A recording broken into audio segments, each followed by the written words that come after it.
Hello everyone, I am Pranav. And I am Mangesh. Welcome to our YouTube channel Med Vlogs. Today we have a special guest with us. She is one of our senior from our own college. Her name is Dr. Pooja Ghade ma'am. She has recently cracked NEET PG and INI-CET exam in her first attempt. So today we will interview her and we will get to know tips and tricks to crack PG entrances. So let's start. Hello ma'am. First of all, heartiest congratulations for your grand success in NEET PG and INI-CET 2023. Hello Pranav and Mangesh. Thank you so much for your wishes. Ma'am, please introduce yourself, stating your marks and rank. Also the college you got admitted in. So here I am, Dr. Pooja Ghade, and I had secured an All India rank of 64 in this year's NEET PG 2023 and All India rank of 725 in INI-CET PG 2023.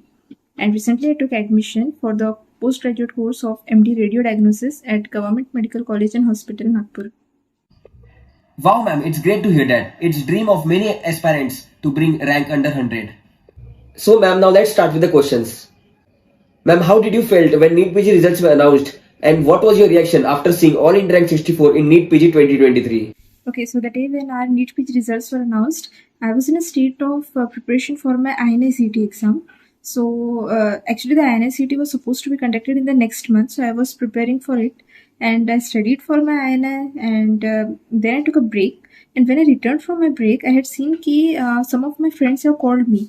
And when I talked with them, they said ki result aa gaya hai, what is your rank, how much you have scored. And the first reaction was I actually panicked. कि okay, so results have came and when I checked it, होता ऐसा है कि NEET में they don't release your names. It's just a roll number and what is your AIR. So I checked it once. I had seen its AIR 64 and I was a bit shocked.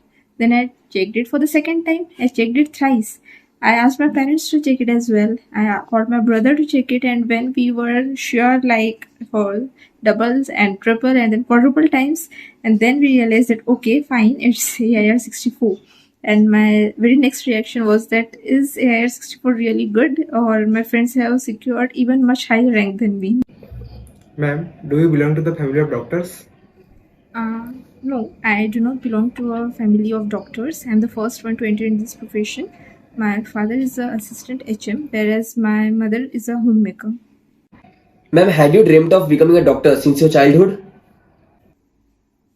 To be honest, no, I have not thought of becoming a doctor only from the childhood because in the initial days, I was not 100% sure of taking medicine as my career. But yes, I was 100% sure of one thing, that I actually never ever wanted to be an engineer or enter into the field of commerce. So I was only stuck between the two options. On my one hand, it was medicine as a career, and on the other hand, I was having to explore an opportunity to explore about the research field through the KVPY exam which I had cracked. So I had an opportunity to enter into the field of research at the IISc Bangalore. But the final decision to finally opt only for medicine only resided at a place where I had been attracted more towards biology, especially the Homo sapiens zoology. It catched my attention more over anything else, and then I straightforwardly selected medicine. Ma'am, how was your college life from first year to internship? Were you involved in any extracurricular activities?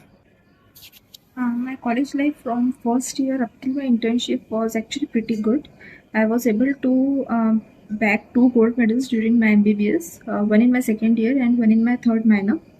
And about the extracurricular activities, I did not participate through the college, but on my own level individually, I had participated always in some art competitions as well as in handwriting competitions and all as a part of my extracurricular activities. Ma'am, when is the best time to start preparation for NEET PG and which particular year is most important for preparation? According to me, the best time to start the NEET PG preparation is today itself, now. Because as I previously said, it's not just 1 or 2 months hard work which is going to yield you result, but it's the cumulative effect. So even if it is as small as just 1 hour of your preparation, be it in second year, third year or any year, it is going to add. Because it's not possible to cover all the 19 subjects in just 1 year. But you can definitely cover all the 19 subjects in giving justice to each one of the subject in a more proper way if you cover it in like designated years, like in first year you are studying something, in second year you are studying something. I'm not saying that you have to study for PG point of view right from the first year, but you have to keep on going. You have to add knowledge every day. You have to feed up your brain with certain amount of knowledge every day, because it is going to stay in your mind and it will eventually yield you better results. So it's not about only first year or second year. But if you ask me particularly that which year contributes the most, then for me it was the internship, because everything which I had studied till my final year, I just concentrated everything in my internship. So internship actually plays a very important role for your preparation. Yes, ma'am, you're right. This is the most common question that NEET PG aspirants usually have. Ma'am, how was your internship? And can you share some of your experiences? About the internship, actually, I would sound certain ironically as compared to that of my peers, because most of the students, they think that internship is the boring period or the boring phase of their life. But for me, internship had always been a most amazing experience. I just loved so many different things which I got to know. It added up to my knowledge, it cleared so many of my doubts, and at the same time, I was able to decipher a lot more information what the JRs are doing and what actually the things are being done in the hospital settings. To share some of my experiences, the first and the most amazing experience was about looking at the phacoemulsification surgery which was being performed. So during my ophthalm postings, yes, I had read it from the textbook. I had read it from my notes. I had also seen the YouTube videos of how the phaco surgery is being done. I had also seen the uh, animation videos as well as the real-time videos. But just looking at the surgery being actually performed by the ophthalmologist, and how they give the incision, and how the aqueous comes out, it's actually, I just can't express. It's a different feeling, and you will not be able to forget it anything any time in your life. That was my first amazing experience. I also delivered so much knowledge to my uh, patients at that time, because when during my postings they approached me and said that what exactly they are anticipating in their surgery, and I was explaining them, okay, cataract is this thing, and you will be operating it in such a way. So it again boosted up my knowledge. About the second thing, I also derived so much of my happiness after I had done syringing of my patients' eye. The another best posting was surgery, where I was under the guidance of my seniors, and because of their kindness, I was able to assist them in two important surgeries. One was about the Abovni amputation, which they operated for a patient of gas gangrene, and the another one of hydrocele. So I had been able to assist them in these two surgeries. Again, amazing experience. I had also seen a neurosurgery and how they used the giggly saw and all. It was actually amazing. Means all these experiences I'll never forget in my life. Apart from them, about the peds surgery, for the first time ever, I had seen actually olive-shaped lump, and in the Chotan neonate Bachu and the CHPS case it was. So I had that extra enthusiasm in me, that after we had seen the CHPS case and the olive shaped lump, and myself, I took the patient, means the parents and the baby, to the radiologist, and then when they had done the USG, I was actually able to see that yes, the length of the pylorus has increased, the width has increased, and all that which I had the visual impact in my memory, I am actually never going to forget it. So internship was the best experience ever in my life till now. Ma'am, during internship, how did you prepare for NEET PG? How did you manage time and your studies together? During my internship, as I said, it was the most important and the crucial phase of my preparation. Uh, I had actually prepared a strategy, which I'm going to share it with you now. The strategy, I'm not saying that it is the best one, but it proved out to be best for me, because I had seen nice and immediate results from my strategy. What I did was, after my final year of MBBS, we had certain days time, free time, like for 15 days, say, and after that, we were about to start with our internship, or rather, not 15 days, but I guess 1 week. So I had prepared a very good schedule of how I'm going to proceed with my internship. My first posting was of ENT. So what I did is to study ENT in those first 7 days, which free days which I got. And somehow I was able to complete my entire ENT in the first week of my ENT posting. So ENT posting was of 2 weeks. In the first week and the first week prior of my internship starting, I was able to complete my ENT studies. So I had left with 1 week of ENT posting. So there I started with studying about the next posting. It's of ophthalm. So I was able to complete ophthalm in the next 2 weeks. So in the initial days, the momentum was much down and my speed was also not that much. So I covered ENT in 2 weeks, ophthalm in 2 weeks, but I was like satisfied with it because in internship, it's like a complete transition from your preparatory phase. You have to maintain your preparation and at the same time you have to go to your duties. You have to run from here and there, and you are supposed to deliver all those which you're supposed to do, like you have to do your sampling, you have to run about the reports from this ward to that ward, you have to do certain communications between your co-interns with your JRs. So maintaining all this along with your preparation goes a little bit hectic, and your body always demands a little bit of time to adjust to it. So initial few days I took more time for even the subjects which was not supposed to be covered in 2 weeks, but okay, I was contented with it. And by this way I somehow managed to study वो particular subject का even before वो subject की posting आ रही है.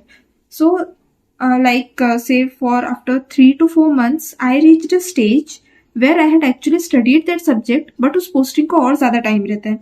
Like it occurred in case of ortho and surgery. I studied ortho and then I had a gap of 1 month and उसके बाद में I had my ortho posting. So उसके पहले ही मेरा पढ़कर हो गया था. So I continued with my schedule, and at the moment when I joined my ortho posting, in the initial 2 to 3 days, I had revised that ortho again. So at the end of my posting, I was able to cover all the 19 subjects, and along with them, I had covered second revision of few subjects as well.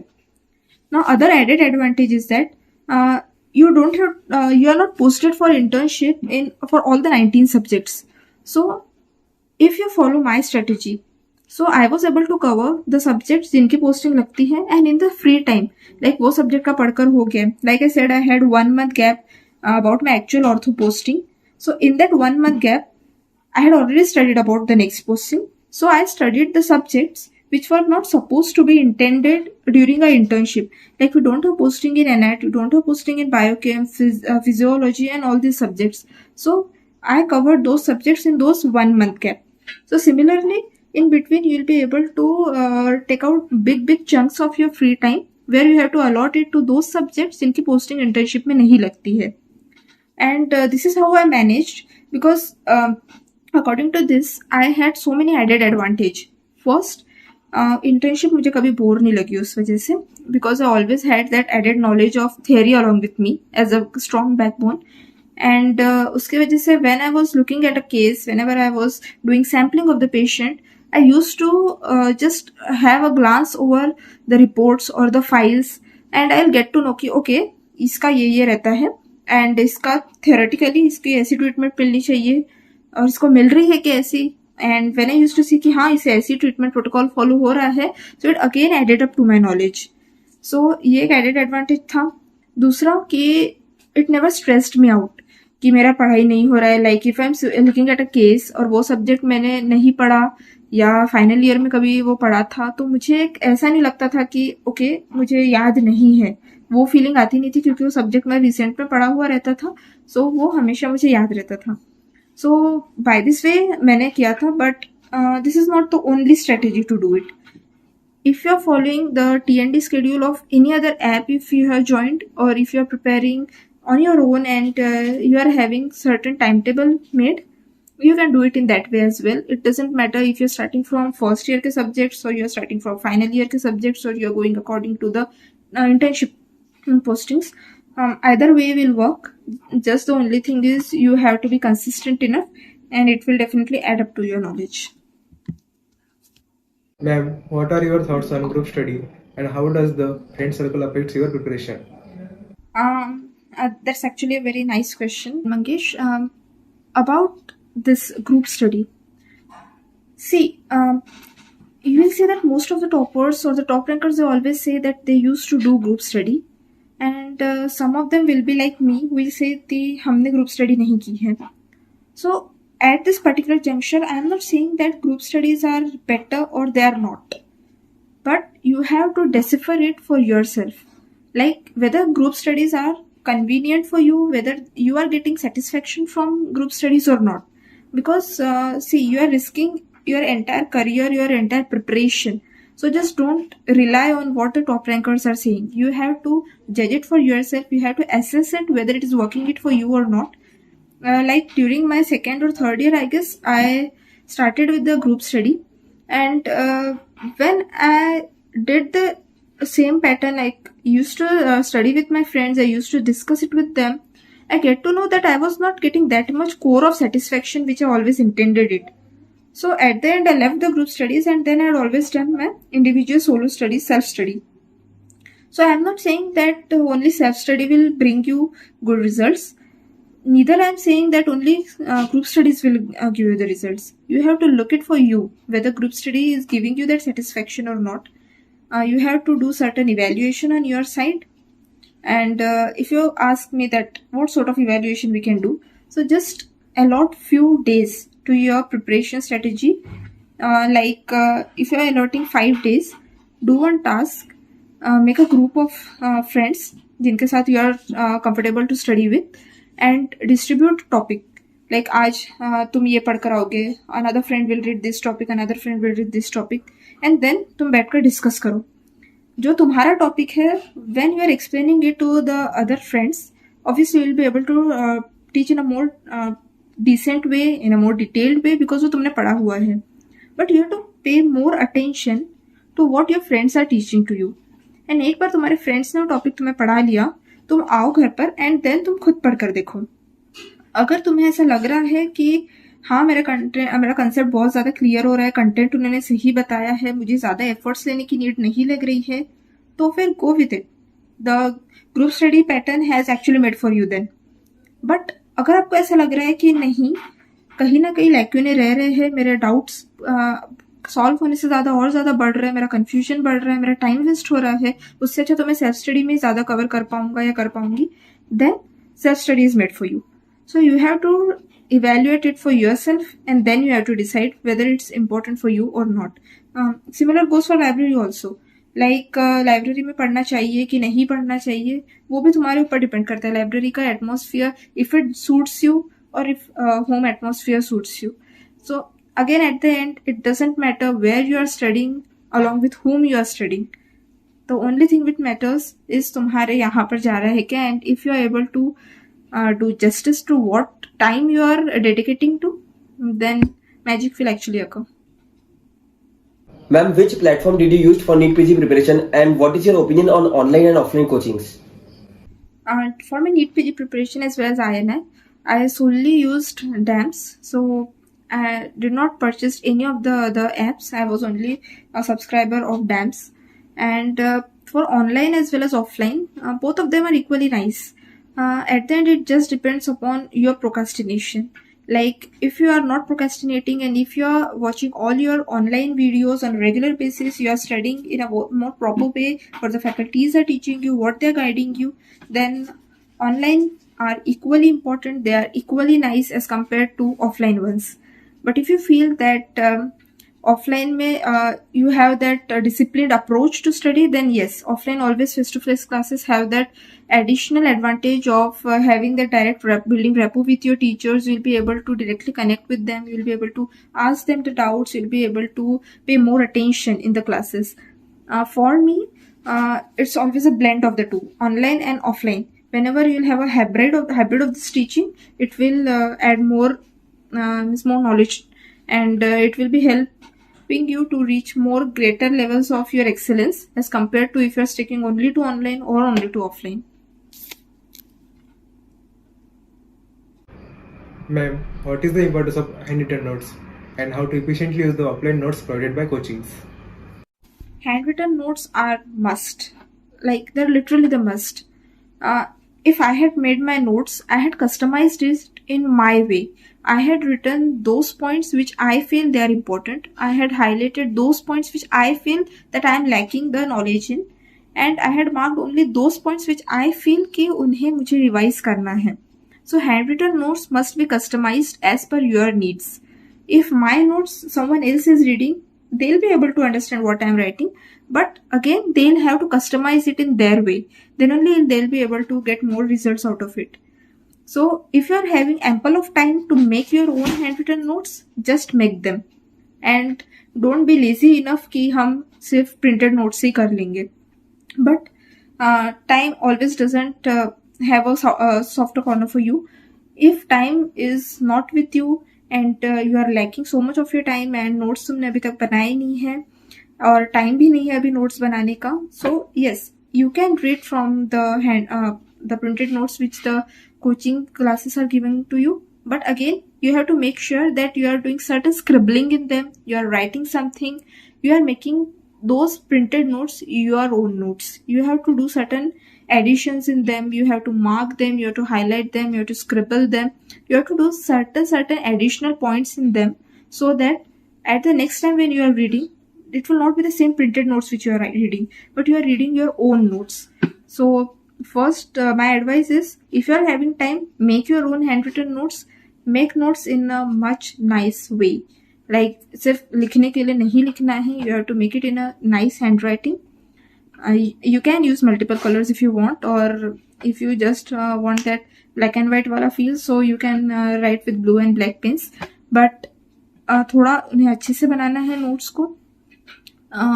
Notes को जब तुम बना रहे हो, so after making your notes, you solve the DQB or any question bank from any other source, or you give the tests, and उसमें से जो additional points रहते हैं, उसमें से तुम्हें notes में you have to add only those points which you feel that they are important. You just don't have to dilute notes in all the possible ways, like you are adding every single bit of your question which is you are committing mistake in. You just don't have to add everything, because already the notes are in a concised way. You have to keep it in that particular way. You can add 1 or 2 points, but don't add much. For the juniors, if they are in first year or not first year but second year or third year, and they are making their notes, so second year में ऐसी tendency रहती है that we feel कि we are having third year with us, we are having final year with us, हम तब आगे notes बना लेंगे अच्छे से. And in the first go, they don't make notes in a more proper way, and they feel that we'll make them in the second hand. But the time when reaches, when you are in dire need of your notes, and when you open your notes, you actually feel frustrated of your past mistakes which you had committed of not making the notes properly, and then you have to run from here and there searching for your friends, begging your friends ki notes de do and all. So you don't have to commit that particular mistake. If you are in second year, if you are in third year, if you are making your notes for the first time, just don't procrastinate. Don't show laziness in making notes. Make notes. Attend your classes right from the start up to the end. Make notes properly, because these are the only treasures which are going to help you, the ultimate weapon which we say. Ma'am, which books did you use year-wise from first year to final year throughout your MBBS? About the books, I would like to say that I was not of the category of reading only the standard textbooks, and neither I belong to the category of only reading the Indian textbooks. So it was a blend of standard textbooks as well as Indian ones. Like if we go year-wise, for the first year in anatomy, I had read only B.D. Chaurasia. For physiology, mainly I studied from Sembolingam, and few topics I had read from Guyton. About biochemistry, I had read basically the Satyanarayan in a major extent, and few topics only I had read Harper. For second year MBBS, for pathology, since I was a part of the pathology quiz, so I read Robbins through and through. And apart from that, I had for my UT per se, apart from Robbins, I had also read Harshmohan to a much greater extent. For pharmacology, I preferred two books. One is KDD for few chapters, but the basic chunk was from Shanbag. Then about microbiology. For micro, I just read Anantanarayan. And for FMT, I read two books. One was Reddy, but Reddy only wrote few concepts. And the main chunk I read from V. Dekal. Then for the third year MBBS ENT, I had read Dhingra. For ophthalmology, actually for ophthalm, I preferred 3 books. From Parson, I had read only Lens and Squint chapter. The rest of it I read from Khurana. And apart from Khurana, the main side by support was from a book which is written by Renu Jogi ma'am. Then for final year medicine, I read 2 books. One was Davidson and the another one was Bullur. Bullur I read to a much greater extent as compared to Davidson. Then I had not read Harrison per se, but yes, I had covered a greater chunk of Davidson, we can say like that. And for surgery, I had read SRB and Manipal in a much greater extent. But yes, topic wise, I had read most of the topics from Love and Bailey from the PDF and Sebastian also. So only for the topics which I felt that I am lacking the concept, so I had read those topics from the PDF of Love and Bailey and Sebastian. For OBGY, I read Datta both for OBS as well as for Gynae. But yes, for few topics of Gynae, I had read from Shaw. And the PEDS, for PEDS, I had read OP Ghai. For the short subjects, Harpo, skin, anesthesia, radio, psychiatry, and ortho. For ortho, yes, I had read Maheshwari. And for the rest of the subjects, I had not studied from the standard textbooks. I had covered it only from the DAMS notes. And yes, for psychiatry, for few of the topics of psychiatry, I had read about a book which is written called as the concept book CRS by Sachin Arora sir. So yes, I had read that book, and the rest of the topics like skin, anesthesia, they are all covered in a much greater extent in the standard textbooks of medicine. Like Bullur has a good chunk of dermat, and radio and anesthesia is given in a nicer way in surgery. Ma'am, what is the difference between the preparations of NEET PG and university exams, and how to manage both of them?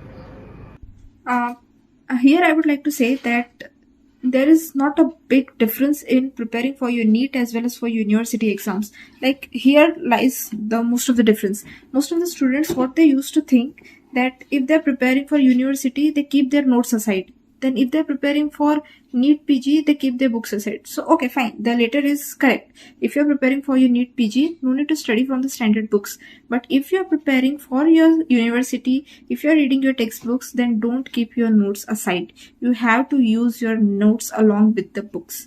So my approach was, I had read my notes thoroughly. Like if I'm preparing for my university exams for any particular subject, I used to read my notes first, and only after reading my notes, I used to jump on the textbooks, be it standard textbooks or be it the Indian authors textbook. So there is always an added advantage to it, because books contain so much bulk information over there, and all the crisp must know points are given in your notes. So if you read your notes nicely, you already have an idea of what you have to focus upon when you're reading on from your books. You will know what to focus on, what to skip, and agar koi lines are given in a much difficult way in your textbooks, you will able to decipher it in a more rational way only if you have read your notes nicely. So ऐसे करने से books जल्दी cover होती है, because in my first year when coaching classes were not there or I had not joined the coaching classes, so I used to take a lot more time to read my textbooks. But from second year onwards, the time actually cut down to a much lesser extent, just because I was able to understand what the authors want to say. Because already the same content have been made understood to me by my teachers in the coaching classes through my notes. So first you have to read your notes. Now, this is for reading per se. But for writing in your university exams, while your preparing phase is going on, like you're preparing for university, what you have to do, that if you're reading it from your notes, then you're reading it from your book, you'll get to know that what extra points are not there in your notes, but you wanted to add them in your university SAQs or LAQs. So you have to mark them in your textbooks. And during the final exam days, like you are preparing, next day is your exam, so at that time you just have to read only those mark points. Like in final year, what I did, that I had taken a printout of all those IMP questions, which I feel everyone does that. Everyone studies the IMPs only. But apart from the IMP, first I used to read entire notes and then I used to study the IMP topics from the textbooks. So उसके वजह से क्या होता था, अगर IMP questions आ रहे हैं so definitely we'll be able to crack them. But अगर अपार्ट फ्रॉम IMP कोई चीज पूछ रहे, PYQs नहीं आए हैं यूनिवर्सिटी एग्जाम्स में, तो तुम्हारे पास नोट्स का बेसिक नॉलेज रहेगा. So you will be able to smoothly write and extend your answer whether it is SAQ or whether it is LAQ. So it always have an added advantage to it. Apart from that, it also helps you during your PG preparation because notes पहले पढ़े हुए रहेंगे. It will not be new to you that you are reading your notes for the first time now. University के लिए तुमने पढ़ा हुआ था पहले से. सेकेंड चीज ऐसे करनी है कि तुम्हें अपने IMP वाले PDF में बोलो या प्रिंट आउट में तुम्हें लिख कर रखना है कि ये पर्टिकुलर टॉपिक तुम कहाँ से करने वाले हो. कोई कोई टॉपिक्स ऐसे रहते हैं दैट ऑलरेडी नोट्स में they cover in a much greater extent in full length. The topic is already covered and which is you feel that it's sufficient for SAQ or LAQ. So उसमें सिर्फ नोट्स लिख कर रख देना so that at the time of your exams you will be reading it only from your notes. वहां पे book फिर से वही टॉपिक बुक से नहीं पढ़ना है. फिर नेक्स्ट अगर कोई क्वेश्चन ऐसा है जिसमें नोट्स में बहुत ही कंसाइज दिया हुआ है लाइक ओनली 2 to 3 पॉइंट्स और बुक में अच्छा खासा इन्फॉर्मेशन दिया हुआ है, तो वो तुम्हें बुक से करना है. सो ये सब स्टेज पे you will be able to reach only when पहले के प्रिपरेटरी फेज में you had read both of them once, at least once. तुम्हें एक बार तो अपने नोट्स पढ़ने के बाद बुक पढ़ना पड़ेगा, बुक में मार्क करना पड़ेगा, then only you will get to know कि आगे जाके तुम्हें रिवाइज कहाँ से करना है. So both matters. Just don't do this mistake of keeping your notes aside for your university exams. You have to read your notes along with your books. Ma'am, how to integrate the theoretical knowledge with the clinical aspects during study? Okay, so you are asking me how to integrate the theoretical knowledge with the clinical setup. All right. See, now I think the only solution to this integration it resides in two places. The first and the most important thing is how you are reading your theoretical knowledge, how you are building up your knowledge, and the another one is by attending the clinical postings. The first thing, like when you are reading for your theory, when you are reading your books or your notes, don't just read for the sake of reading, like for the sake of completion of that particular topic or for that particular chapter per se. Don't read it in that way, but you have to think in a more rational way. You have to create a mind map. Like if you are reading for any disease, say what is the basic proforma, they always write the disease name, then they write what is the clinical presentation, what is the age group of the patient, whether he is a male or a female, then with what symptoms he or she will present, what are all the points in the history which you will ask for, then what are the clinical signs, how will you proceed with the investigations, and finally how you are going to treat. So this is the basic proforma of any disease. So don't just do rote learning कि ऐसा ऐसा रहता है ना. You have to think of it. You have to imagine that okay, I am sitting in a OPD, an old man is coming, the old man's age is nearly about 60 or 70 years, he's coming with this symptoms, I'll ask this history, then I'll do an examination, I'm seeing this much clinical signs, positive signs, then I'll do this investigations, out of these investigations I reached a diagnosis and then I'll treat. So you just have to create a mind map of it. You are not seeing the patient actually, but you are just creating a memory कि ऐसा ऐसा रहेगा. Now, when you are attending your clinical postings, if you are lucky enough, if you are fortunate enough, the same sort of patient comes, then you will be able to think कि okay, ऐसा ऐसा है, so ऐसा रह सकता है. So this will now strengthen what you have actually read. Like for example, I'll want to explain you with an example. कि अभी रेड आई के केसेस बहुत चल रहे फ्लू के. सो अभी पर्टिकुलर सेटअप में you read entirely about conjunctivitis and everything you had read, but you are having just a theoretical knowledge. But at the same time if you create a mind map, like if a patient of red eye is coming, I'll look that apart from hyperemia, whether there is pain or not. If there is pain, then whether there is fluorescent staining. If not, what is the IOP? So I'll think in that particular way about all the DDs I'll keep in mind.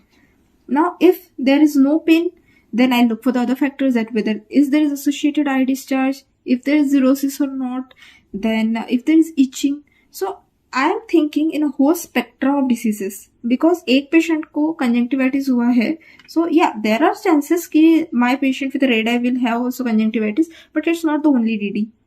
There can be a whole spectrum of the diseases, so you have to think in that manner, and then you have to rule out all the diseases and you have to reach to a conclusion. So you should be well versed with the mind map. If you know your mind map well, when a patient comes and if you proceed with that same mind map, you will be able to strengthen your diagnosis. Okay, so I guess this is the only way of reading nicely. Preparing a mind map will help you strengthen your theoretical knowledge as well as your clinical setting. Ma'am, what do you think about the importance of clinical postings from second year and how to get most from it? Yes, clinical settings, they play a very, very crucial role.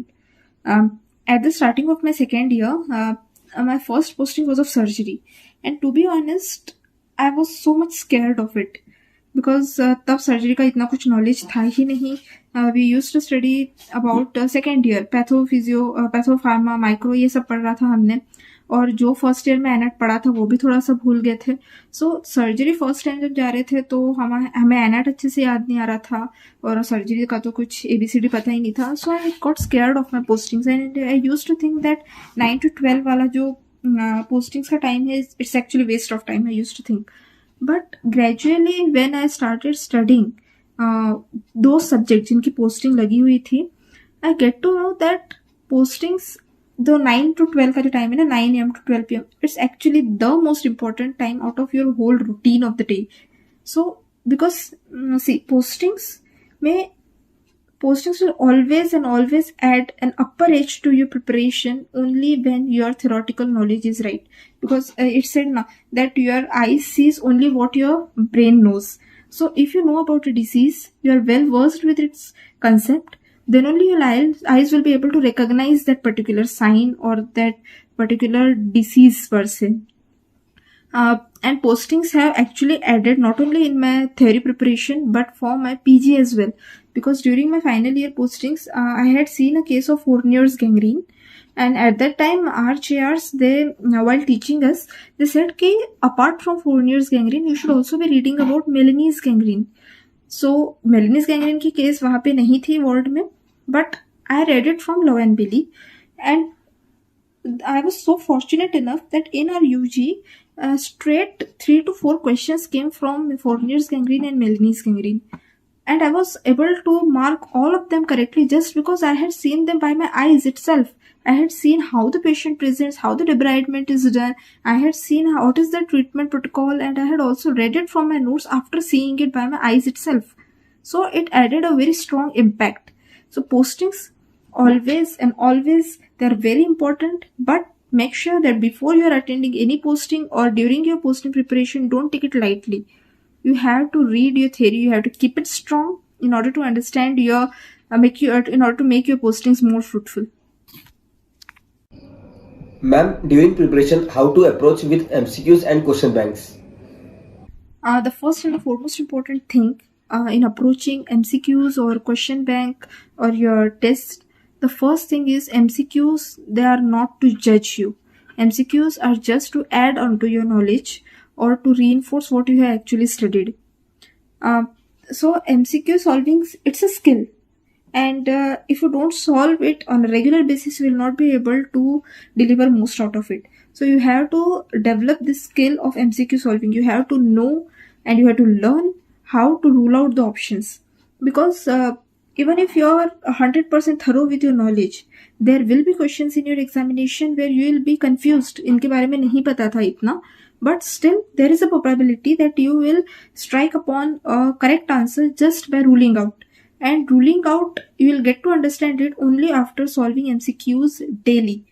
Like if you are solving it in the initial few days, ऐसा होगा कि you will be able to crack only those MCQs correct जो तुमने पढ़ा हुआ है. जो नहीं पढ़े उनके either you will skip it or you will mark it incorrect. But if you keep on solving this MCQs daily, then one point you will be able to reach at a point. One point will come when even if the question is new to you, by the knowledge of the rest of the surrounding topics, you will be able to rule out at least 2 options out of it. And when you're stuck between the remaining 2, by more thinking on that particular topic, or applying the side by knowledge which you have, you will be able to strike 90%. You will able to strike to a correct answer. So MCQ solving skills you have to develop.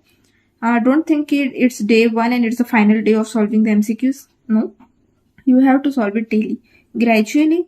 If you are in the beginning phase of your preparation, solve say 10 MCQs daily, or you may either solve 5 also. I started with 5 MCQs daily, and then I gradually built it up to 100 MCQs daily. So you have to grow on building up daily. Solve daily MCQs. There are different quizzes available, like DAMS quiz is there. On a regular basis, they post 5 questions. You can solve them. So there are in different apps, like Marrow also gives one daily MCQ for it. There are various sources available on the Instagram or the Facebook or the Telegram apps, where the teachers, they put MCQs and then you are supposed to solve them. So keep a habit of solving those MCQs. And in the beginning phase, you can go like, ठीक है, time थोड़ा ज़्यादा लग रहा है, चलेगा, but at the and ये धीरे धीरे डेवलप हो जाएगा. लाइक कम टाइम में भी you will be able to reach on a proper correct answer. And here I would also like to add कि when I was solving certain MCQs, starting में I took अच्छा खासा बहुत सारा time to reach to a correct answer. Like I used to read that question 1 time, 2 time, and then I read the options, and then I used to again go on to the question. So इसमें बहुत time लगता था, but मेरा answer correct आ जाता था. But it's not going to help me in the final examination, because time constraint will be always be there in the exam. वहां पर तुम्हें stipulated time में ही correct answer mark करना है. तो फिर थोड़ा सा मैं फास्ट करने लग गई. बट मैंने गलती ऐसे की थी कि फास्ट करने के इसमें मैं इतना फास्ट क्वेश्चन पढ़ लेती थी कि इतना फोकस से नहीं पढ़ पाती थी, एंड उस वजह से मैं आंसर मार्क करती थी, but most of the times वो गलत हो जाता था. So even I was reading it for my theory was already been I had already read my theory for the second time, but इतने revisions होने के बाद भी मेरा गलत जाता था. एंड जब मैं रिव्यू करती थी, I used to say कि अरे ये तो मुझे पता था, but still I committed a mistake which we actually in a fancy term called it as silly mistake. वो क्यों हो रहा था? क्योंकि क्वेश्चन प्रॉपरली रीड नहीं कर पा रही थी मैं. सो तब मैंने ये ध्यान दिया कि मैंने I started it from a scratch again. मैं क्वेश्चन एक ही बार पढ़ती थी, बट बहुत आराम से अच्छे से पढ़ती थी. Then I used to mark the correct answer. Next time जब मैं और आगे जैसे प्रिपरेटरी फेज में जाती गई, मैंने फिर क्वेश्चन और फास्ट रीड करना शुरू किया. एंड दिस टाइम फास्ट कर रही थी मैं, बट मेरा आंसर भी करेक्ट आ रहा था. क्यों? Because I had increase that focus of reading the questions. Or in other words I can say that I was able to pay more attention to the important key words which the question is actually asking to us. So ये जो है ना, keywords को focus करना, उन पर ध्यान देना, ये skills है, ये धीरे धीरे develop होंगे आपको. So you have to solve daily MCQs in order to reach to that level. Ma'am, when to start solving test like individual subject test and grand test, and how to analyze it properly. Also, how does the marks and ranks of this test affect the preparation? So if you are a second year student or third year student or whichever year student you are, you have to start solving MCQs from today itself. At least solve 5. Start with 5 MCQs. Build a momentum. Then go on increasing to 10, 15, 20. But daily MCQ solve करना है. And for GTs, at whatever level of preparation you are, you have to give one GT. Now if you have not given it in the past 1 month, अगर past 1 month में आपने recently GT दी है, okay fine, go on with your preparation. But last 1 month हो गया and you had not given a GT, then give it today itself. Give a GT and see what is your score now, and depending upon that score you have to build a further timetable कि कौन से subjects में you are lacking behind, कौन से subjects में you are actually having your expertise. So जो subjects में अच्छा score आ रहा है, you don't have to pay more attention to them. But the rest of the subjects where you are repeatedly committing the mistake or your scores are in a bottom grade, then you have to work on them in a more efficient manner. For GTs per se, I say give it in the same time phrase where you are supposed to give your actual examination. Like for NEET, mostly it is 9 to 12:30. So give the GT in that same manner so that your circadian rhythm will build up in that particular way. It will be well focused. All your energies, all your attention span will be in 100% level at that particular time. you have to make your body realize it कि 9 to 12 में you have to build your 100% focus. So 9 to 12 में तुम test दोगे. After giving your test thoroughly, अच्छे से, without doing any cheating, you have to give it in a nice way. After giving your test, take some rest, have your lunch, and after that start reviewing it. So I suggest कि allot complete one day. In the morning you are giving your test. In the rest of the day you are going to review it. Like if you are initial in the preparation, you will take 6 hours, 6 to 7 hours to review it completely. And as you proceed further, you will get to realize कि बहुत सारे points जो तुम्हारे correct है, बहुत सारे questions जो तुम्हारे correct है, there is no as such need to review them. So you'll swiftly skip those questions and you will be reviewing only those where you are committing your mistakes. So धीरे धीरे ये 6 hours फिर 3 hours, 2 hours में भी convert हो सकता है at the end of your preparation. But starting में when you are not able to if you are in a phase where you have not completed all your 19 subjects, at least the first read, so you have to review all your 200 questions, and the reviewing will be such that you are reading the question, you are reading the options, you are reading the answer, and after that you have to read the correct explanation, whatever it is given, whether it is the written explanation or you are preferring a video solution which DAMS is providing. So you have to read it thoroughly. You have to see where you had committed your mistake and why you had committed your mistake. Now, in the preparatory, initial preparatory phase, even if your question is correct, even if you have marked it correctly, then also you have to read the explanation just to get to know the extra point which you might not be knowing. ये question correct चले गया, but उससे आजू बाजू का concept अगर आपको नहीं पता होगा, explanation में वो दिया है, तो आपको वो पता करना है. और ये आप कब करोगे? पूरे 200 questions को कब तक रिव्यू करोगे? जब तक तुम्हारे 19 सब्जेक्ट्स की फर्स्ट रीड नहीं हो जाती. एक बार 19 सब्जेक्ट्स की फर्स्ट रीड हो गई है and you had started your second read, then you have to review only those questions where you had committed your mistakes, not all the questions, or only those questions you have to see where you are getting confused और आपने ऐसे guess work कर लिया था. And reviewing में अगर आपको कोई एक टेबल दिख रहा है, एक चार्ट दिख रहा है, लाइक थोड़ा फैक्चुअल है, एंड यू थिंक कि इसे आगे भी मुझे रिवाइज करने की नीड है, तो उसे सेव करके रख लो, या तो स्क्रीनशॉट लेकर रख लो या अपने मोबाइल में क्लिक करके एक फोल्डर बनाकर रख लो. बट या तो बुकमार्क भी कर सकते हो, बट हर चीज को बुकमार्क नहीं करना है, हर गलत चीज को बुकमार्क नहीं करना है. ये भी स्किल्स धीरे धीरे डेवलप होंगे when you will get to know कि कौन सा क्वेश्चन इंपॉर्टेंट है, किस चीज को बुकमार्क करना है और किसको नहीं करना है. तो बुकमार्क उसी चीज को करना जो PYQs है या जो थोड़ा सा कंसेप्ट वाला क्वेश्चन है, जो तुम्हें लग रहा है कि आगे ही रिपीट हो सकता है या इस पर अच्छा कंसेप्ट दिया है या आगे भी पूछा जा सकता है, उन्हें करना है. अगर बहुत ही ज्यादा ही फैक्चुअल है, लाइक कोई मेजरमेंट्स है और इसके पहले वो PYQ आया भी नहीं है और तुम्हें भी लग रहा है कि ठीक है इतना कुछ इंपॉर्टेंट नहीं है, इतने अंदर से इंस्टिंक्ट नहीं आ रही है उन्हें बुकमार्क करने की, जस्ट स्किप इट. तो ऐसे करना है आपको. और बुकमार्क्स का मैं ये बोलूँगी कि स्टार्टिंग में आपकी टेंडेंसी रहती है that we use to bookmark each and every question. So bookmarks at the end बहुत सारे हो जाते हैं.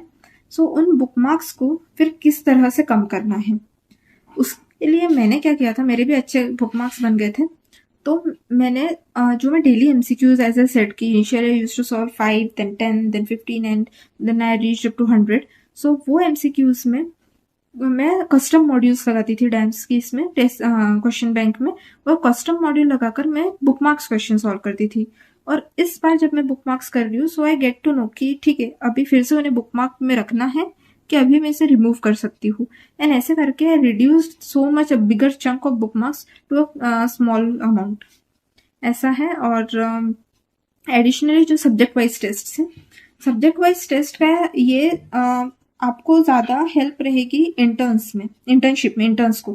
क्यों? क्योंकि इंटर्नशिप में अगर आपने नोट्स पढ़ लिए, और क्वेश्चन बैंक्स आजकल बहुत वास्ट हो गई है, बीट डैम्स, बीट मैरो और प्रेपलेडर और any other source you use, question banks they are so vast and you just can't complete solving all the MCQs over there. And if you are running short of time, if you feel that already you had allotted a bigger chunk of your days to this particular subject and now you have to somehow wind it up to reach to another subject, so rather than solving all the question bank, you can give a subject wise test, because question bank contains all the questions right from A up to Z. But the subject wise tests, they are concentrated versions of question banks. They are just 75 to 100 questions where they include only the PYQs, the difficult topics, or the potential questions. So even if you give a subject-wise test and review it nicely, it's equivalent to the entire question bank which you solve. And about the GTs, I'll say कि like if you have to give one per month till last 3 to 4 months of your NEET exam, one per month. In the last 3 months, you can give 2 per month, and in the last one month, you have to give it 1 per week. Ma'am, what was your attempt strategy for the tests? The attempt strategy for my tests was always targeted 200, but there are few questions where आपको नहीं पता रहता है, even the guesswork won't work out over there, or even you are not able, or you are not in a condition to rule out. So ऐसे questions leave करनी ही पड़ती है, and that holds true for your actual exam also. You don't have to go with that preset mind कि okay, I'll be targeting all 200 out of 200, or I'll be targeting 195 or 190. वो कितना target करना है, how much you have to attempt, that is actually decided on the day of your exam itself in that 3 to 3.5 hours का time. So when you're sitting in front of your laptop or computer, and when you're giving your actual test, you have to judge that if you're able to rule out 2 options, you have to attack. Just keep it simple. Let's keep it simple. If you are able to rule out 2 options, you have to attack. And if you are not able to rule out either of the option, the question is entirely out of the field. You don't have even the basic knowledge of that particular question, and you feel कि guesswork से गलत जा सकता है, and then you have to defend. So you have to decide whether you have to attack or whether you have to defend, depending upon that particular day of your exam. Because if it's a difficult question, if you are not able to solve it, no one else is able to solve it.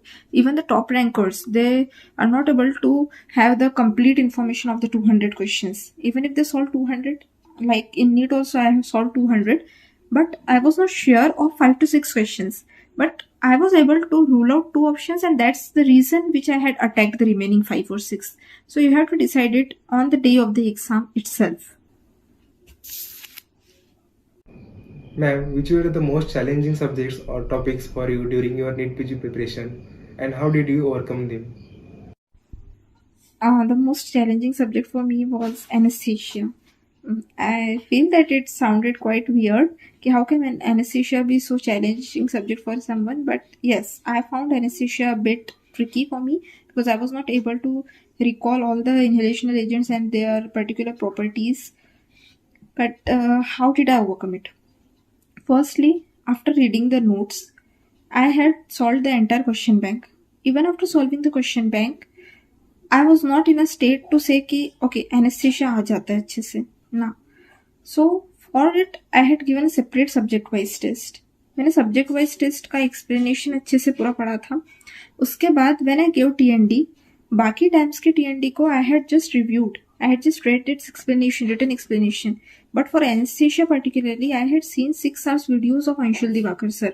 I had seen his video पूरा just to have that faith कि okay, now I can say कि anesthesia अच्छे से जम जाता है. So overcome करने के लिए I had put that extra efforts of solving a subject wise test and also watching the entire 6 hours video solution of anesthesia. Apart from anesthesia, the 2 common subjects which I feel कि वो 2 subjects सबको ही tricky लगते हैं, एक है pharmacology and एक है biochemistry.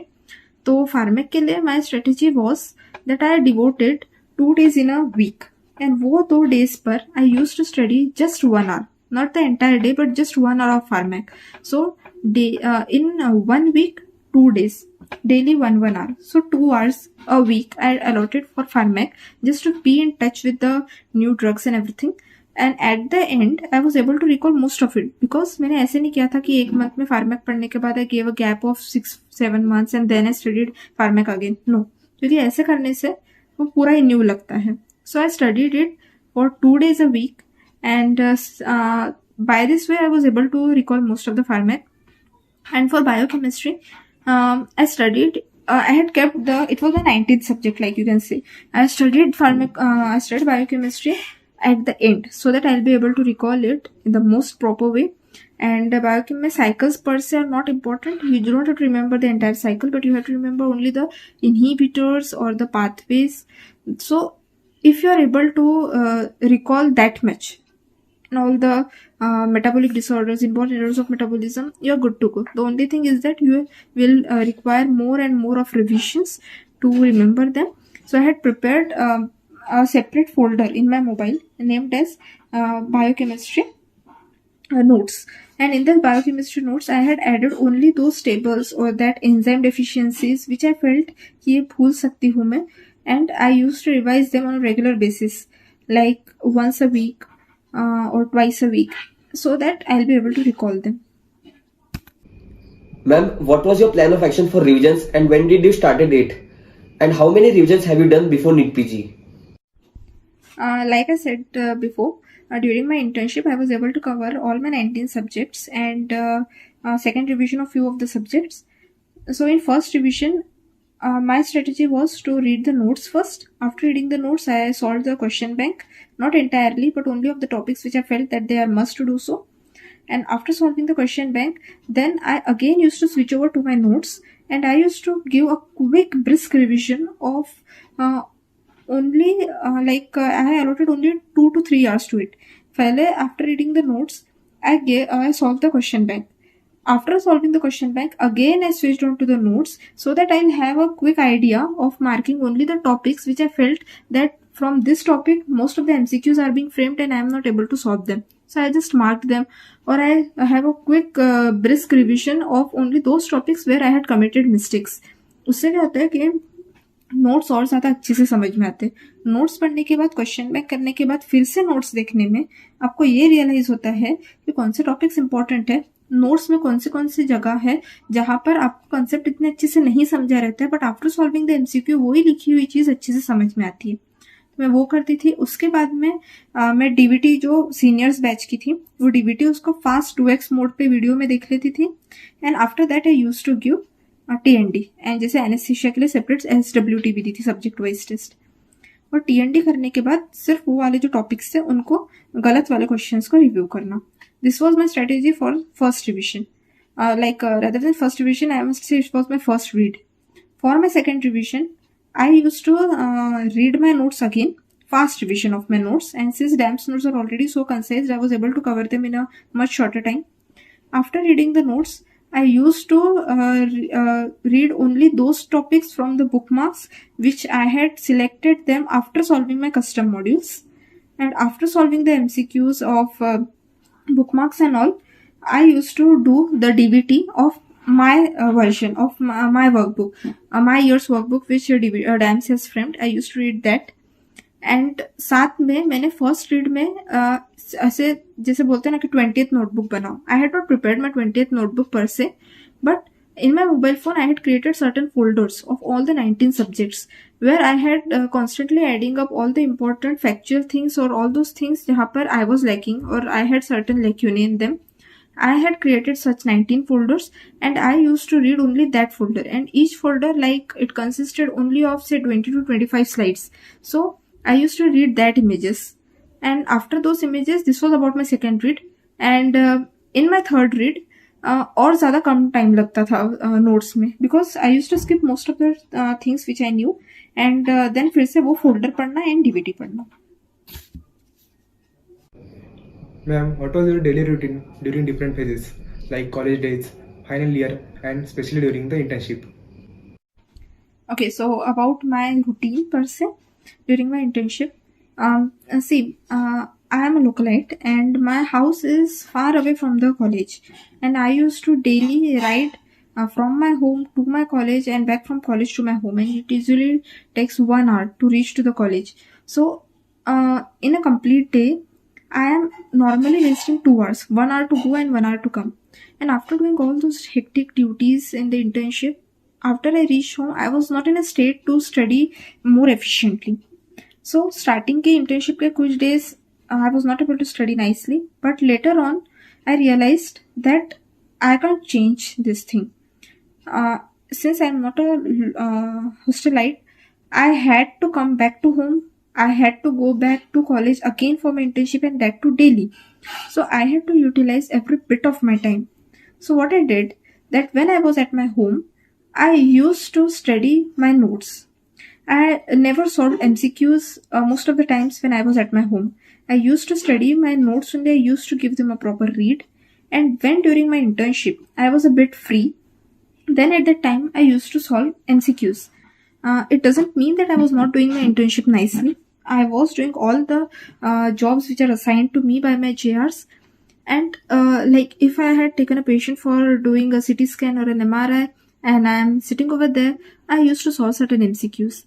Then in the blood bank, after issuing a blood, I just don't used to sit there for doing the time pass कि चलो अभी blood issue हो गया फिर भी बैठ के time pass करने नहीं.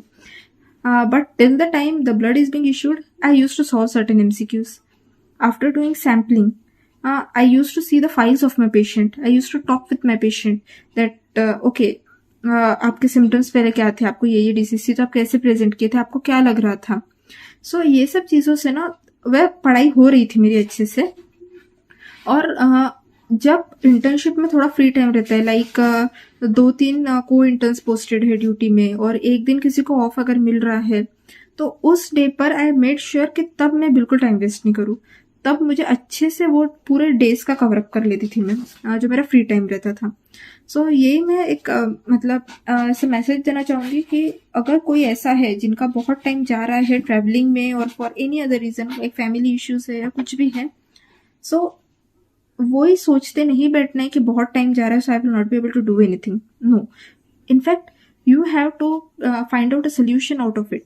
Like you have to adjust your time accordingly. You have to do certain things extra on your behalf. You have to work extra on the free days. Like when everyone is taking rest, you don't have to take that much rest, but you have to cover up what actually you had lacked in the remaining days. But at the same time, make sure that you are giving your body also a rest, your mind also rest for a while, and then try to build up the momentum again. And the best strategy to do this is the time is constant. Like everyone is having 24 hours, but how already you are wasting few of your hours in traveling or for say another reason. So in the remaining span, how you can do most out of it is to remove all the negative thoughts of already my this much hour is wasted. Because अगर तुम वो सोच रहे हो पहले कम time है, उसमें भी तुम ये सोच रहे हो कि ऑलरेडी मेरा इतना टाइम चले गया, सो तुम्हारे पास और कम टाइम रहेगा. So what you have to do is you don't have to think about the time which is already gone, but you have to give your 100% of the time which is there still in your hands, and you have to work on it more efficiently. Ma'am, how did you keep yourself motivated during the long and challenging NEET PG preparation? The punching motivation for me was only one thing, that I always wanted to secure a good rank and then take a college and branch of my choice. Like in the beginning, I always wanted to take surgery. It's a different thing that I actually opted to radio diagnosis now, but right from the starting, I always thought of taking surgery. And most of my friends and JRs, they used to say कि अगर surgery ही चाहिए तो इतना ज़्यादा rank नहीं भी आया तो भी चलता है, थोड़ा बहुत डाउन में रैंक आया फिर भी सर्जरी मिल जाएगा. So that thing it strike me. I always used to say to me कि नहीं, मुझे इतना मतलब थोड़ा सा बेकार रैंक लाके सर्जरी नहीं लेना है, मुझे बहुत अच्छा रैंक लाकर सर्जरी लेना है. And even during the end of my preparation when I was confused between surgery and radio, तब मैं यही सोचती थी कि ठीक है रेडियो के लिए तो बहुत अच्छा रैंक लगेगा, बट मुझे तब भी अगर जीएमसी नागपुर चाहिए, सो मुझे ऐसा वैसा रैंक आके जीएमसी नागपुर नहीं लेना है. I always used to think कि irrespective of whether I take surgery or whether I take radio, I always wanted to have a good rank, and with that good rank still I want to take the choice and the branch of my choice and the institute of my choice. So that was a big motivation for me. And apart from that, the only thing कि I had done good in my MBBS in second year, third year, so I used to feel कि I had that self-confidence that okay, अभी तक मैंने अच्छा किया है, so maybe I'll be able to do better in this NEET also, and I just have to give my one more chance. I have to take that risk to do. ठीक है, निकला तो भी ठीक, नहीं निकला तो भी ठीक, बट अगर अभी तक एफर्ट्स लेने के बाद रिजल्ट दिखा है तो मोस्ट प्रोबेबली नीट में भी एफर्ट्स लूंगी तो रिजल्ट दिखेगा, ये सोचकर I had taken all the possible efforts from my side. Ma'am, what is the difference between NEET PG and INI-CET? And what is the ideal way to prepare for both of them? The only difference in NEET, PG, and INI is first of all the topics, the topic on which they focus upon. Like INI, CET, they love to talk and love to ask you about the genetics. They ask you more about genetics, about the inborn errors of metabolism. In anesthesia per se, the thing which I was talking about कि properties हर एक इसके anesthetic agent, inhalational anesthetic agents के properties जो differ करते हैं, ये सब चीजें नीट में they are never gonna ask you. They'll always ask you about the image related based questions, but INI-CET में they'll ask you about the properties. Similarly, the difference is there in the topic on which they target. Like in anatomy, they'll more or less target about the cadaveric images. In physiology, they'll ask you about the graphs. So, having the core physiology strong at the basics, it helps a lot in INI-CET. In biochemistry, inborn errors of metabolism, they play a more role in INI-CET, whereas in NEET, they'll ask you more about the vitamins and the minerals. For pharmacology, they target new drugs in INI, whereas in NEET, they'll go about the hardcore pharmac. In pathology, I guess patho mein there is no genetics. Obviously, INI-CET they target more on the genetics, and as such the general path and all, the general path is more targeted in INI as compared to that of NEET. NEET will more focus on the anemia aspect and the hemat part. About the microbiology, bacteria are more focused upon in NEET, and the INI will focus more on parasitology, viruses, and mycology. About FMT, forensic is more focused upon in NEET, and toxicology and IPCs are more focused upon in INI. Then in ENT, ophthalm and ENT, ophthalm more or less it's the same for INI and NEET. For PSM, NEET usually has a habit to go on to the older programs. Like for us, they asked about the Colombo Act, which was like 50 years back. And INI will focus more upon the in current situations, in current programs running. About medicine, OBGY, surgery, and PEDS. Personally, I feel they are such a vast topics, and more or less the content remains the same, irrespective of whether it is NEET or whether it is INI. But yes, milestones in PEDS, it's an important topic, be it NEET or be it INI. Among the short subjects, for skin, that is dermatology, NEET focuses more on the selected topics. Like they'll ask you about the hairs, they'll ask you about hair diseases and nails care diseases. Especially they'll go only on the onychomycosis and all like that. Also, it will target about acne. And only the basic topics like sporotrichosis, they're definitely gonna ask. Eumycetoma are definitely gonna ask. So this is about NEET. INI may it's more or less the same. PYQs they're targeting the more. So if you're doing PYQs of that particular exam, you'll be able to get a brief knowledge of not only those topics but also the surrounding side by penumbra topics. Then I talked about anesthesia also. In radiology, image-based images, I don't think that it makes a major difference. Same for ortho as well as for psychiatry. Yes, in psychiatry, they tend to ask you certain new concepts like crowded phenomena and force thinking and all. So epileptic phenomena, they're more focused on INI as compared to that in NEET. But more or less it remains same. Also, the psychiatric psychopharmacology is more focused in INI-CET. So there are quite difference in the topics which they focus. Like NEET focuses on some other topics and INI on some other topics, and you'll get to have a better idea on it after you solve the PYQs. And regarding preparation, I'll say that when you are in a stage like NEET ko time hai, thoda INI ko time hai, so you have to target both of your exams. And the best way to target is to not think of which exam you're targeting. You just have to do all the content which your faculties are teaching. So don't go biased with it's if it is asked in NEET and I'm targeting INI, so I won't be reading this topic, and vice versa. Don't do it like this. You have to study everything And when you are approaching one particular exam, like अब next month में NEET है, then you have to solve PYQs only of NEET. You have to review the PYQs only of NEET. And similar is the case for INM. I guess that's the only difference, but in the initial phase, you have to study without keeping any bias in your mind. And one more important thing, that about the pattern of the questions. In NEET, more or less, they are asking middle stem questions, long stem questions also, apart from asking the factors, but more or less NEET is also now asking clinical based questions.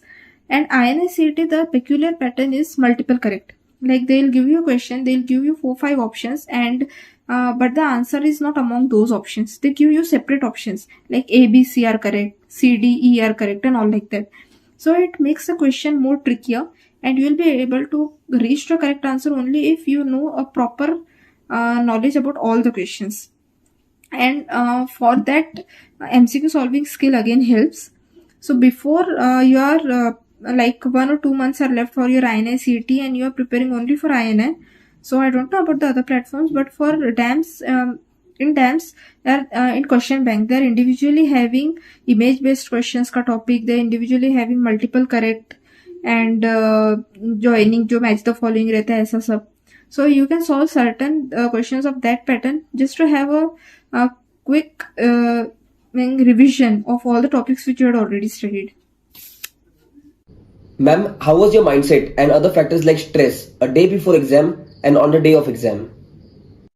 Mindset before the exam and on the day of the exam. It's like, actually, I appreciate you for the question you have asked this.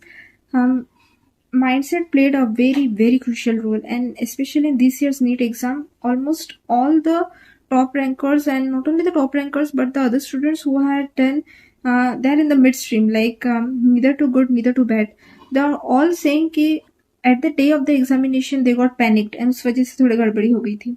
So maintaining a calm mindset, it helps a lot, like a lot. You have to maintain your calm because see, when you're going for your examination, you feel that this is the most important and the most difficult phase of your life.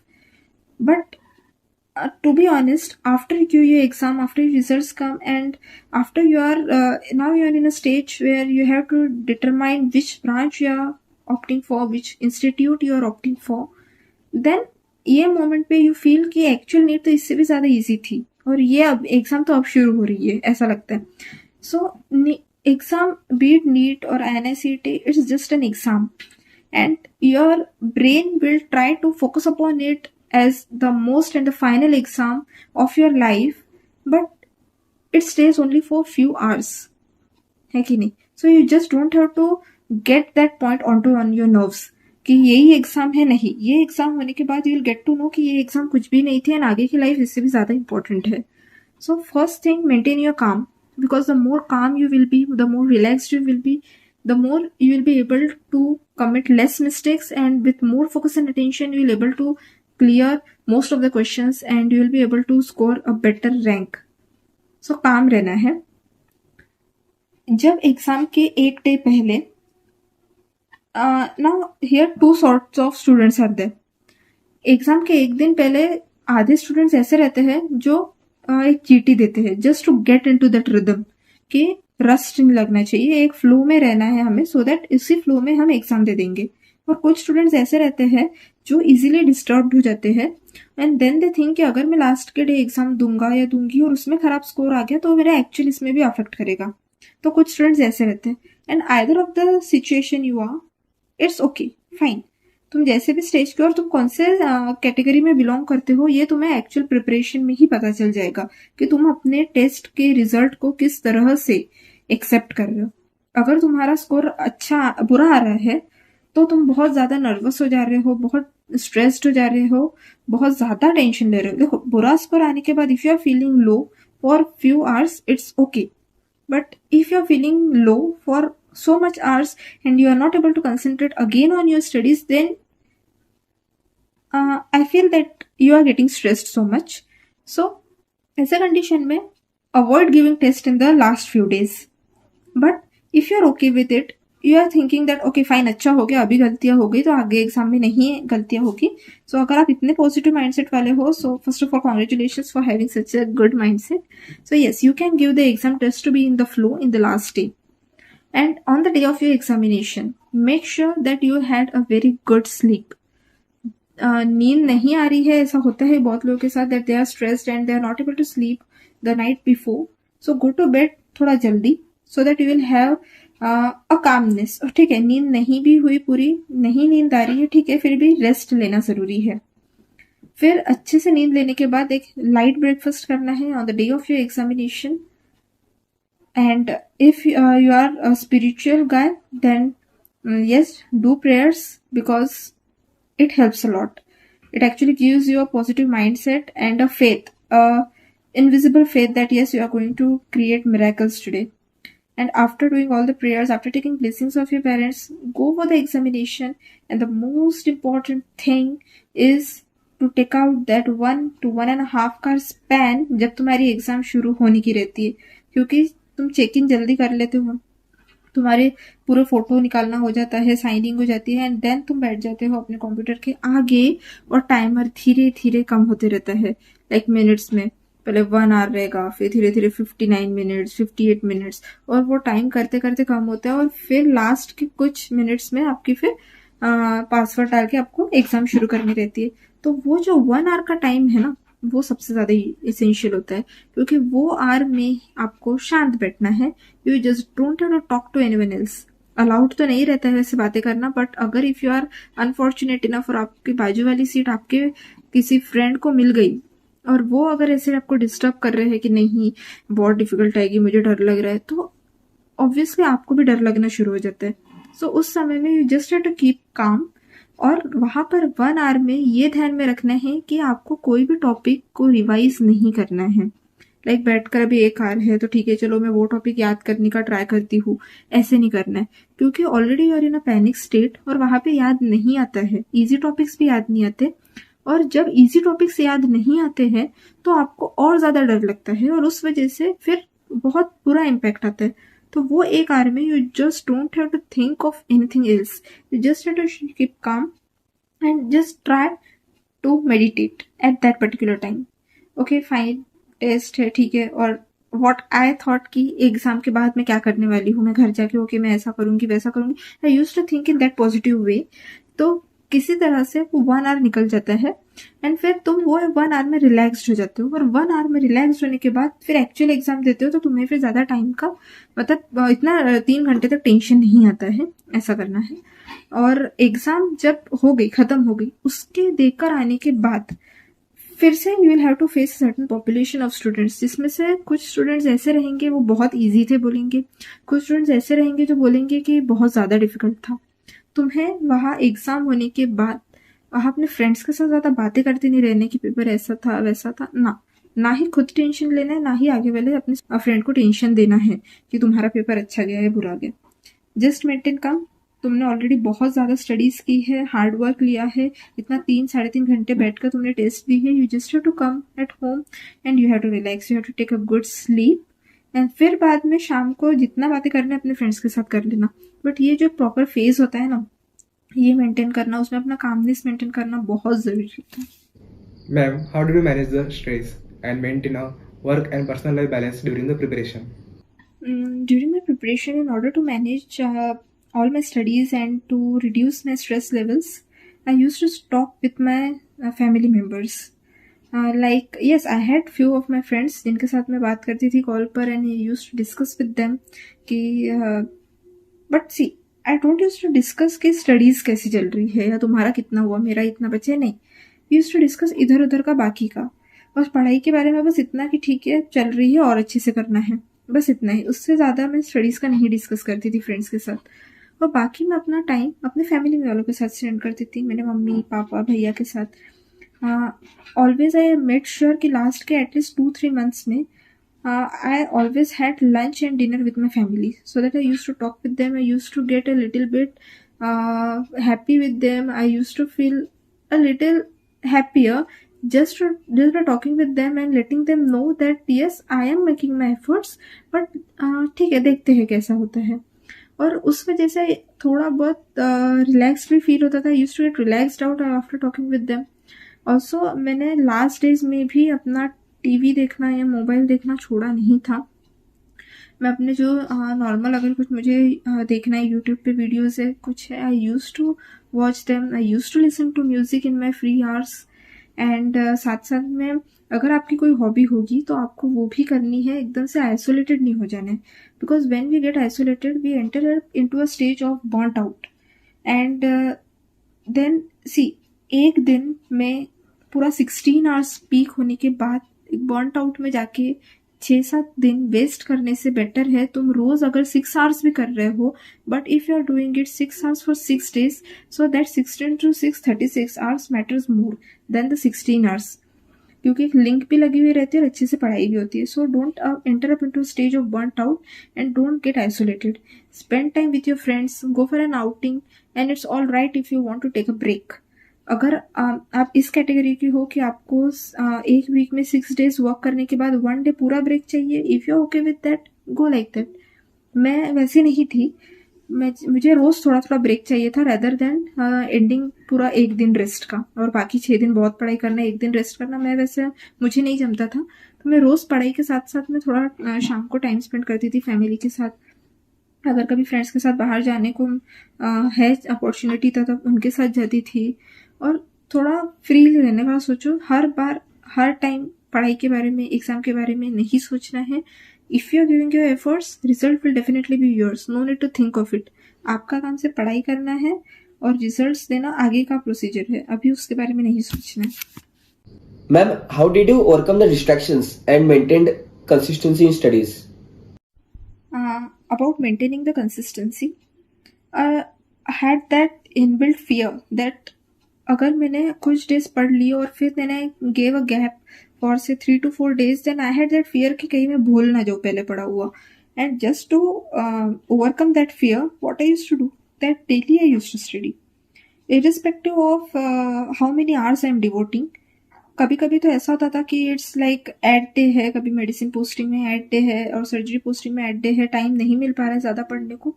So after returning home और in my college I just use to study half an hour, but daily थोड़ा थोड़ा पढ़ते रहना है, just to be in that rhythm, be in that flow कि हम पढ़ रहे हैं. So you have to maintain that consistency. And if you are not able to do so, just make yourself remind that अगर अभी बहुत ज़्यादा gap दे दिया और पहले का पढ़ा हुआ भूल गया तो आगे और ज़्यादा एफर्ट्स लेने पड़ेंगे. इसीलिए रोज़ थोड़ा थोड़ा करते चलो. और डिस्ट्रैक्शंस का तो ऐसा है कि we ourselves create distractions, and if our mind is strong enough to avoid them, then definitely we'll avoiding them. Like I never had or even now after my NEET PG, I never had installed Netflix and everything on my mobile, but it doesn't mean that I don't used to do some other task. I used to watch YouTube videos, I used to do calligraphy in my free time. I used to write in a beautiful handwriting because that was my hobby. So I used to do all those things which actually create joy in my life, which actually used to give me a break. So अगर आपका ऐसा लग रहा है कि बहुत ज़्यादा time जा रहा है आपका ये सब सोशल मीडिया पे और सब इसमें, and you are not able to restrict yourself, then you have to apply time mode on. Like इतना घंटे अलॉट कर दिया कि खाना खाने के बाद if you are allotting half an hour to your mobile phone, ठीक है, then after half an hour anyhow you have to keep your phone aside and stick back to your studies, stick on your schedule. So थोड़ा बहुत discipline लाना पड़ेगा, because motivation will help you in the initial phases. Discipline is going to help you in a longer run, and you have to spend more time with your studies in order to achieve where you actually want to reach. Because if you achieve everything which you are desiring for, at the end you will have ample of time, at least before you join your residency, you will have ample of time to do all those activities. But for the time being थोड़ा वो discipline लाना पड़ेगा, consistency maintain करनी ही पड़ेगी. Ma'am, being AR64, why did you choose GMC Nagpur rather than top medical colleges like AIIMS, Mumbai and Delhi? Also, why did you opt for radiology? Actually, this is, I feel, the only question which I had been answering not only to you both, but like most of my friends, they're asking me कि क्यों AIR64 आने के बाद भी मैंने GMC Nagpur लिया. there is a reason for everything. Like as I said that I was confused between 70% surgery and 30% radio. I was of the opinion कि surgery ही लेना है, and radio, I never thought of taking radio. But after my AIR 64 came, somehow radio came into the picture that you are actually secured a good rank and you are getting admission to a top branch. Then why are you going for surgery again? You should be going for radio only. But at that moment, yes, I got confused a lot that radio lena hai ki surgery. But I never wanted to take radio just on the basis कि अच्छा rank आया है and top rankers लेते radio इसलिए radio लेना है. No, I was not of that opinion because I'll be devoting my entire life to that branch. So I always wanted to be in the only branch where I'll be able to derive my love from.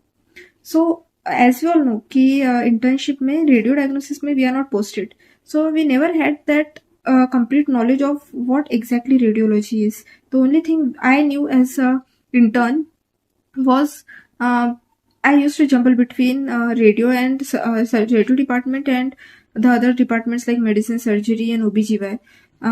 मुझे सिर्फ इतना ही पता था कि मुझे JRs यहाँ से भेजते थे पेशेंट का CT MRI कराने के लिए, USG कराने के लिए. वहाँ के रेडियो के JRs पे थोड़ा टाइम है बोलते थे. I use to tell the same thing to my JRs over here and फिर वो JRs को कॉल करते थे, बात करते थे कि जल्दी करा के दो, इमरजेंसी है and all.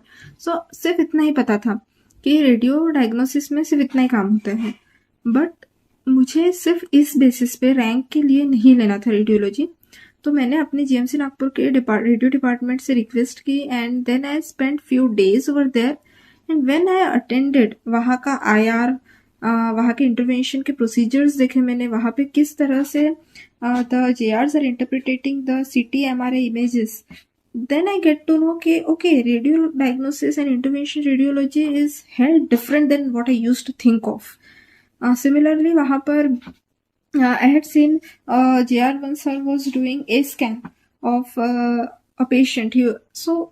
And also apart from doing a scan, he was doing so much sonography procedures. So he told me कि देख रहा है यहाँ पे सोनोग्राफी में ऐसा ऐसा है एंड मुझे कुछ भी नहीं दिख रहा था. I was saying कि सर कुछ भी नहीं दिख रहा है, ये क्या है? एंड सर सेड कि इसमें ऐसा है, इसमें वैसा है. Like he was showing superficial AV fistula formation in a young girl and he was telling me कि यहाँ पे दिख रही है, ये ऐसा है, ये वैसा है. And I was not able to decipher anything out of it. And then I realized that radiology is such an unexplored branch for me, which actually needs exploration from my end.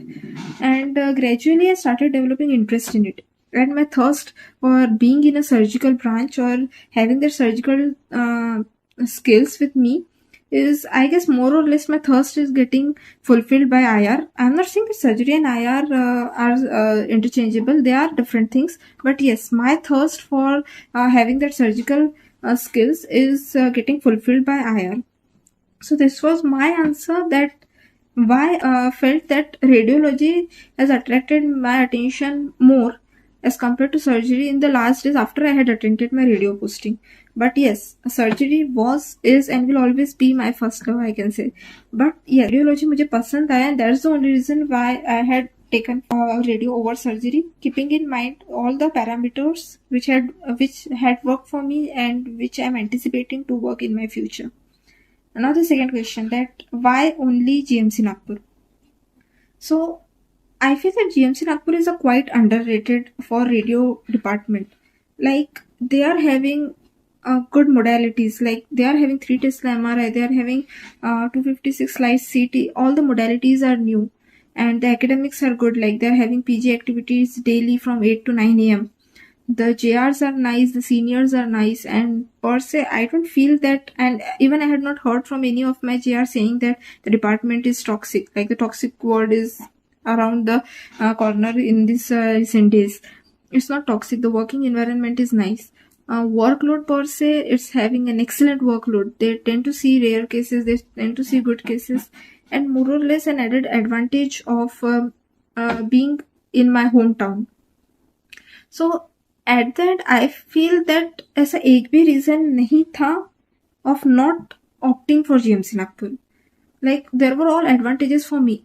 I am not saying that okay fine, GMC Nagpur may not be the best, but for me, it turned out to be best, keeping and weighing all the parameters which are working for me.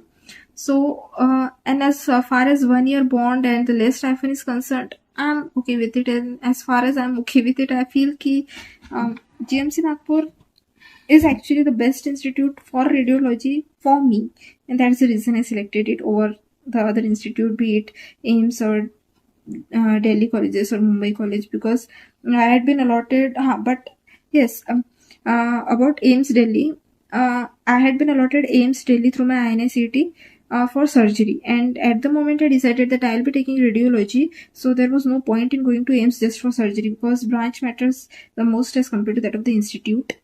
But if I had been getting a seat of radio diagnosis at AIMS Delhi, then obviously I must have preferred it. But unfortunately radio की seats ही नहीं थे मे के AIIMS Delhi के exam से के through, तो इसीलिए मुझे इसमें नीट के थ्रू लेना पड़ा, rather than repeating and giving an exam further in November for INICET. I decided कि यहाँ के GMC नागपुर में आई फाउंड इट कि ये अच्छा है, सो ले लिया.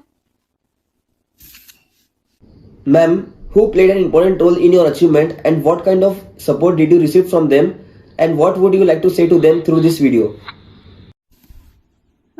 There was not a single person whom I can say that he or she has played a major role, but there are a plethora of my supporters. The first and the most important being my family members, my parents, my mummy, papa, and like my mummy, she has never allowed me to enter into the kitchen just to do the household chores. She always said ki this is the study time, give your best in your studies, rest I'll look for. So this was the biggest motivation for me ki if my mama is helping me doing my studies, like if she is allowing me to study all throughout the day, so I must be doing good for her. I must be paying for all the hard work my parents are doing for me. The third one is my brother. Like, he's the biggest supporter for me, be it in my MBBS examinations and final year examination when I got a bit stressed about my studies. So he used to support me in all the possible ways. And apart from supporting me mentally, he also used to से कि ज़्यादा ना travel नहीं करना है.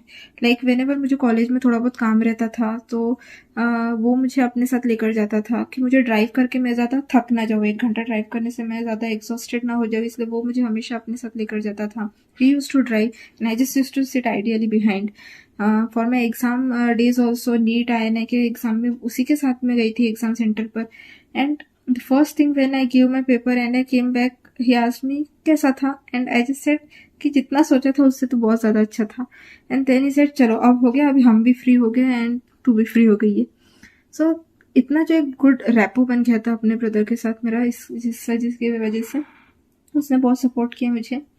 Apart from that certain my seniors जिनसे मैंने बहुत डाउट्स पूछे हैं, उन्होंने बहुत सपोर्ट किया मुझे.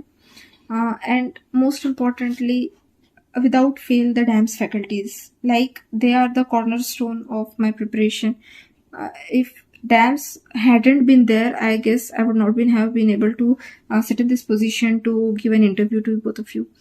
So DAMS के कुछ faculties में like Sumer Sethi sir and Deepti बहाल मैम, उन्होंने तो मुझे like I had never ever expected कि अगर मैं उन्हें कुछ चीज़ पूछ रही हूँ so they'll message me, but no, every time, even now, if I'm asking anything to Sumer sir or Deepthi ma'am, they always give me replies, and that too in instant period. So it's like they are so much approachable.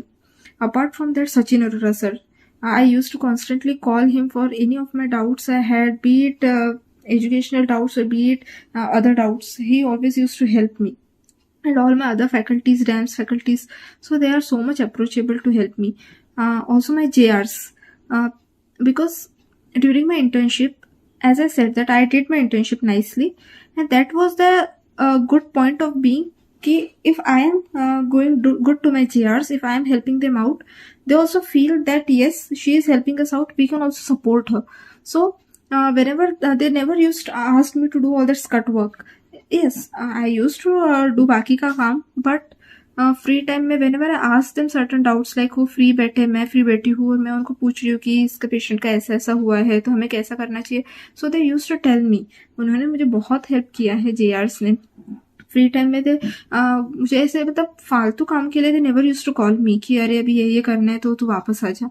So they always use to support me कि अच्छा पढ़ रही है, ऐसे ही पढ़ते रहना है. So JRs helped me a lot. At then my friends, whenever I used to call them, we used to talk apart from the studies also. So अच्छा था मतलब it's like the main cornerstone was me and all those things which supported me, and all together as a group I was able to achieve what I had achieved till now. Ma'am, what advice would you like to give to future NEET PG aspirants? So my message to all the NEET PG aspirants, the first and the foremost important thing, prepare a mindset, a good mindset. Don't think that this is the only exam and don't think that you will not be able to do so. You have to remove this negative point from your mind. I will not be able to crack this exam in my first go. No, you will be able to do this because when you have completed your final year, so much of your knowledge is fresh in your mind. And अगर आप internship में exam दे रहे हो तो you will have an added advantage कि तुम्हें ज़्यादा भी एफर्ट्स नहीं लेने पड़ेंगे. हाँ, अगर तुम रिपीट कर रहे हो और फिर से एक बार एग्जाम दे रहे हो, so you are going to have that extra few months for your preparation, but at the time you have to battle with that extra negative thought also that you are lagging behind other friends जिनका अभी residency शुरू हो गई है and you are still preparing. So उस thought को combat भी करना रहता है जो कि ईजी नहीं रहता है. इसलिए if you are in final year now, make sure, और even if you are doing internship, make sure कि तुम्हें ये नेगेटिव थॉट अपने माइंड से निकाल लेना है that you won't be able to do it in this year. It's all possible. At the end it's the hard work which beats everything. So prepare a positive mindset that yes, you will be able to do it. Second thing, at the time of your examination, trust your instincts, because most of the time हम first time question देखने के बाद जो सोचते हैं हम वो ही answer रहता है, फिर हम ओवर थिंक करते हैं और फिर गलत मार्क कर देते हैं. So you don't have to do over thinking. I will tell you one tip which Sumer Sethi sir has shared with me. He said कि if you are looking at a question and वो question अगर directly तुम्हारे notes से है तो तुम्हें over think नहीं करना है. तुम्हें स्ट्रेट फॉरवर्ड जो तुम्हें लग रहा है इंस्टिंक्ट में वो मार्क करना है, if that particular question is directly coming from your notes और you had already studied it before. Second, अगर वो क्वेश्चन ऐसा है कि जिसमें थोड़ा ज़्यादा सोचने की नीड है, थोड़ा ज़्यादा एफर्ट्स लेने की नीड है, वहाँ तुम्हें अंडर थिंकिंग नहीं करना है, वहाँ तुम्हें ओवर थिंक करना पड़ेगा, वहाँ तुम्हें अच्छे से माइंड लगाना पड़ेगा. अगर वो क्वेश्चन को ज़्यादा टाइम लग रहा है, तुम्हें ऐसा लग रहा है कि अगर ये क्वेश्चन के बारे में मैं अभी सोचने शुरू कर दूंगी तो फिर मेरा टाइम जाएगा, तो उसको सिर्फ बुकमार्क तो नहीं, मतलब तुम मार्क करके रख लो, mark it for review and then बाद में उसको सोचो, पर उसको ओवर थिंक करना पड़ेगा. कुछ क्वेश्चन ऐसे रहते हैं जो कि बहुत ज़्यादा ईजी रहते हैं, वो मतलब इतना ज़्यादा ओवर थिंकिंग नहीं डिसाइड करते हैं. उसमें तुम सोच लो थोड़ा, ठीक है आंसर आ जाएगा, तो वैसे क्वेश्चन में ओवर थिंक नहीं करना है. और ये जो क्वेश्चन रहते हैं कि किसमें प्रॉपर मार्क करना है, किसमें ओवर थिंक करना है, किसमें ज़्यादा ओवर थिंक नहीं करना है, ये सब चीज़ें MCQ डेवलपमेंट स्किल्स से आती है और बार बार टेस्ट एंड GTs देने से तुमको डेवलपमेंट होता है इस चीज़ का. ये चीज़ पे ध्यान रखना. Third thing, that never ever compare yourself with any of your colleagues. Don't compare your score with your friends, क्योंकि at the end उनका preparation is not going to give or increase or decrease your marks directly. उनका preparation, उनका score ही determine करेगा. Like if they are giving their best efforts, their score will come nice. It is not going to affect your scores directly. But yes, if their score is getting on your nerves and if you are thinking constantly about their scores and not studying on your behalf, then definitely indirectly it is going to affect your score and your score will drop down. So you just have to think on yourself. At the end, at the exam day, it's just your computer, your laptop, your brain, your 3.5 hours and your knowledge and your memory which is going to give you your rank and your score. So you just don't have to compare it with your peers. Third and the most important thing, don't keep yourself isolated. If you're feeling a need to talk to someone, talk at that particular moment. If you're getting anxious, if you're getting nervous, talk with your parents, talk with your friends, talk with your seniors or whomever you trust. Whomsoever you think कि वो तुम्हारे problem solve कर सकते हैं, उनसे तुम्हें tension नहीं आ सकता है, उनसे बात करो और उनसे अपना प्रॉब्लम जितने जल्दी हो सकते हैं उसे सॉर्ट आउट करके again get back to your routine. उसी में ही you don't have to get wept in the same thought of not being able to do. Or keep it simple. Just don't make it the things complicated. Just don't overthink. Just remember you have to study. Khatam. You have to give your best and result will be yours. Don't think about the results now. Think about the process. Think about gaining the knowledge and results will definitely be yours. Trust yourself, trust your instincts, don't compare it with anyone else, and just fly high, soar high. Thank you so much, ma'am, for giving your precious time. It means a lot to us. It will surely help us and many future NEET PG aspirants. Thanks to Pranav and Mangesh. It had been my pleasure to be on this platform and share my tips with all my juniors and my colleagues. So thank you for inviting me. Hope you all have a great day. Thank you. Thank you, ma'am.